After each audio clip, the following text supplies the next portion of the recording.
Sa balitang sports, silipin naman natin ang mga naging kaganapan sa ikatlong leg ng Indigenous Peoples Games sa General Santos City. Yan ang ulat ni Paulo Salamatin.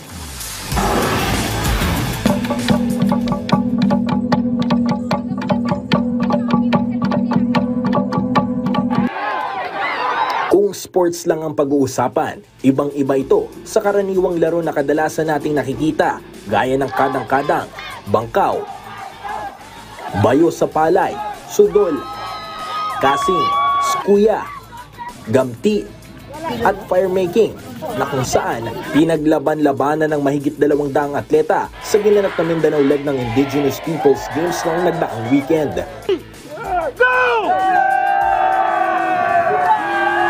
Isa to sa halimbawa sa kung gaano katindi ang level ng paligsahan sa huli at ikatlong leg ng Indigenous Peoples Games o laro ng mga katutubo na kung saan isa to sa mga laro na tampok sa unang araw ng kompetisyon na kung tawagin ay tug of war.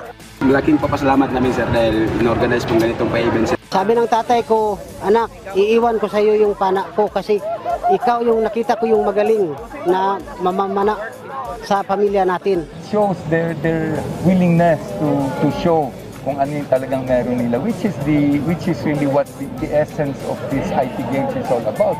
Maliban sa mga larong tampok sa nasabing event, ipinakita rin ng mga iba't ibang katutubo ang kanilang mga folk dance bilang tanda ng kanilang likas na pagkamalikhain at mayamang kultura. Ang pagsasagawa ng mga ganitong klaseng kompetisyon na isa sa mga layunin ng Philippine Sports Commission upang mapreserba, maipakita at mapanatiling buhay ang kanilang mga natatanging tradisyon at kultura na kanilang minanapa sa kanilang mga ninuno. For me, it was more the fact na nakita mo kung gano'n nila sineryoso yung event. Hindi yung for the sake of participation lang. Successful naman yung tatlong legs namin. So, siyempre, iba't iba rin yung games na nilalaro nila.